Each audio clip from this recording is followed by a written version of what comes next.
Can Britain teach us anything about dealing with drug addicts? That remains to be seen, but one thing seems certain: there's little or nothing we can teach them. They tried our hardline methods back in the 70s and 80s, and all they got for their trouble was more drugs, more crime, and more addicts. So they went back to their way, letting doctors prescribe whatever drug a particular addict was hooked on. Does it work? If they're ever going to know, Liverpool, where drugs are out of control, is the place to find out. This is a gram of 100% pure heroin. It's pharmaceutically prepared. On the streets, it would be cut 10 to 15 times and sell for about $2,000. But take it away from the black market, make it legal, and heroin's a pretty cheap drug. The British National Health Service pays about $10 for this gram of heroin. And for an addict with a prescription, it's free.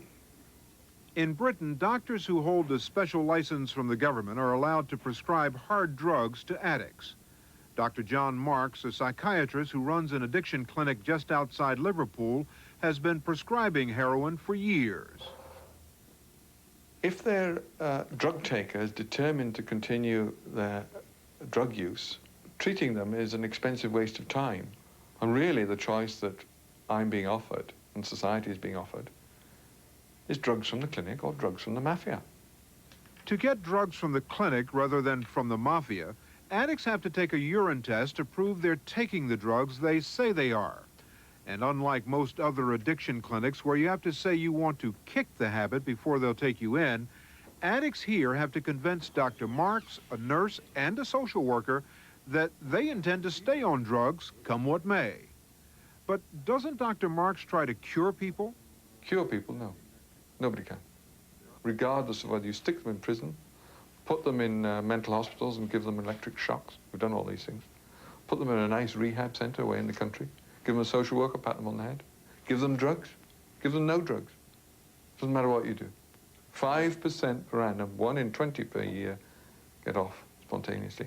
Compound interested up, that reaches about 50%, 50-50 after 10 years, are off. They seem to mature out of addiction regardless of any intervention in the interim. But you can keep them alive and healthy and legal during that 10 years, if you so wish to.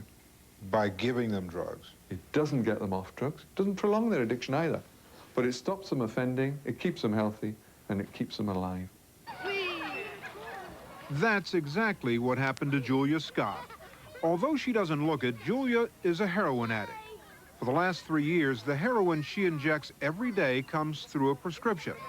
Before, she had to feed her habit by working as a prostitute. A vicious circle that led her to use more heroin to cope with that life. And once you get in that circle, you can't get out. And I didn't think I was ever going to get out. But once you got the prescription? I stopped straight away. Never went back? No, never. I went back once just to see, and I was almost physically sick. Just to see these girls doing what I used to do. Julia says she's now able to have normal relationships, to hold down a job as a waitress, and to care for her 3-year-old daughter. Without that prescription, where do you think you'd be today? I'd probably be dead by now. Okay. Okay. 160 then. If I can, yeah. Of heroin. Once they've got their prescriptions, addicts must show up for regular meetings to show they're staying healthy and free from crime. But how can anyone be healthy if they're taking a drug like heroin? Pure heroin is not dangerous. We have people on massive doses of heroin. Alan Parry is a former drug information officer for the local health authority and now a counselor at the clinic. So how come we see so much damage caused by heroin? The heroin that is causing that damage is not causing damage because of the heroin in it. It's causing the damage because of brick dust in it, coffee, crushed bleach crystals, anything. That causes the harm. And if heroin is 90% adulterated, that means only 10% heroin, the rest is rubbish. Now, you inject cement into your veins, and you don't have to be a medical expert to work out that's going to cause harm. Okay, George, let's just put your leg up. Let's have a look. Many at the clinic, like George, still suffer from the damage caused by street drugs. Alan Perry believes you can't prescribe clean drugs and needles to addicts without teaching them how to use them. The other major cause of ill health to drug injectors is not even the dirty drugs they take. It's their bad technique, not knowing how to do it. I've seen drug users in the States with missing legs and arms, and that is through bad technique. Can we have a look at your arms? Have you been... George's legs have ulcerated and the veins in his arms have collapsed. To inject, he must use a vein in his groin, which is dangerously close to an artery. Now, when you go in there, you getting any sharp pains? No. If you hit the artery, how would you recognize it? If I hit the artery, Yeah. by my head hitting the ceiling. So we show people how to, not how to inject safely, but how to inject less dangerously. We have to be clear about that. You know, stone people sticking needles in themselves is a dangerous activity. But the strategy is called harm minimization. In the 70s, the British weren't content with minimizing the harm of drug abuse. They adopted the American policy of trying to stamp it out altogether.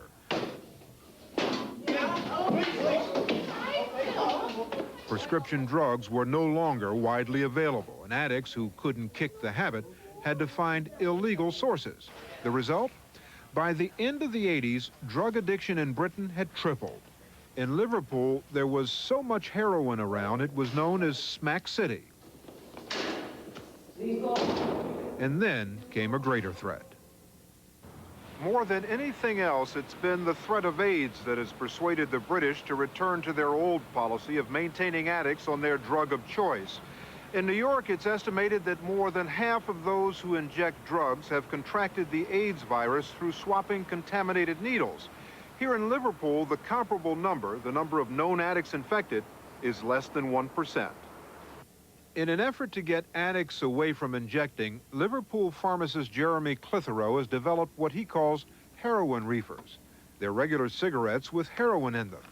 Whatever you feel about smoking, he says, these cigarettes hold fewer risks than needles for both the addicts and the community. So we then use this to put in a known volume of pharmaceutical heroin into the patient's cigarette.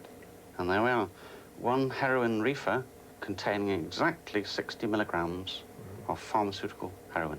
So the National Health Service will pay for the heroin, but not for the cigarettes? Oh, yes, yes, of course. It's the patient's own cigarette, but with the National Health prescription put into it. Addicts pick up their prescription twice a week from his neighborhood pharmacy. And how does this affect his other customers? Oh, don't you worry, thank you very much. The patient who comes in to pick up a prescription of heroin in the form of reefers would be indistinguishable from a patient who picks up any other medication. Bye-bye. Hello, Paul, how are you doing? Fine. All right. Cigarettes next week? Smashing. Anything else we can do for you? No, it's fine now. The prescription is ready and waiting, and they pick it up just as they would pick up their paracetamol, aspirin, or bandages. With all of these drugs available to most people, plus the hard drugs that you have here, what's your security like? Like Fort Knox. But we keep minimal stocks. We buy the stuff in regularly, frequently. Comes in, goes out. And heroin isn't the only stuff to come in and out of here. Clitheroe also fills prescriptions for cocaine, and that's 100% pure, freebase cocaine. In other words, crack. So, in fact, when you're putting cocaine in here, Yes. You're actually making crack cigarettes? Yes. In America, that has a very negative connotation, but not for you. Depends which way you look at it. If they continue to buy on the street, whether it's heroin, methadone, crack, or whatever, sooner or later they will suffer from the merchandise that they're buying. I want to bring them into contact with the system, and let's give them their drug of choice, if the physician agrees and prescribes it, in a form which won't cause their health such awful deterioration. And you don't have any problems giving people injectable cocaine or cocaine cigarettes? No. Not in principle. I mean, there are patients to whom I prescribe cocaine and to whom I've then stopped prescribing the cocaine because their lives do not stabilize. They continue to be thieves or whatever. But there are equally many more to whom we've prescribed cocaine who have then settled to regular, sensible lives.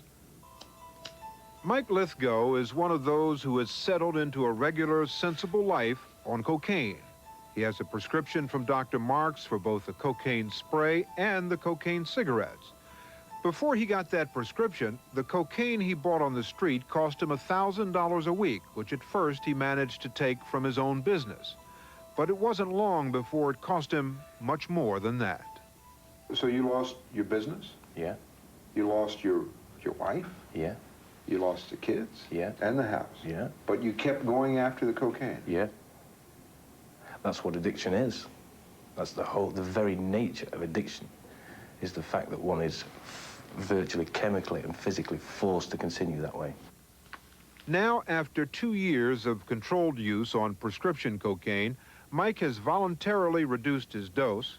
He's got himself a regular job with a trucking company and is slowly putting his life back together again. Where do you think you would be now if Dr. Marks had not given you a prescription for cocaine? I wouldn't be here now talking to you. And you probably wouldn't be interested in talking to me either. I'd be on the street. Dr. Marks, how would you reply to critics who would say that you're nothing more than a legalized dealer, a pusher? I'd agree. That's what the state of England arranges, that there's a legal, controlled supply of drugs. The whole concept behind this is control. And there are signs that control is working. Within the area of the clinic, Alan Parry says the police have reported a significant drop in drug-related crime. And since addicts don't have to deal anymore to support their habit, they're not recruiting new customers, so far fewer new people are being turned on to drugs. What do the dealers around the area of the clinic think about it all? Well, there aren't any around the clinic. You've taken away their business. Exactly. There's no business there. The scene is disappearing.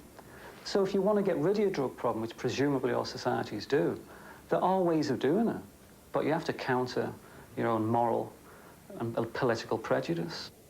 What would you say to people who would ask, why give addicts what they want? Why give them drugs?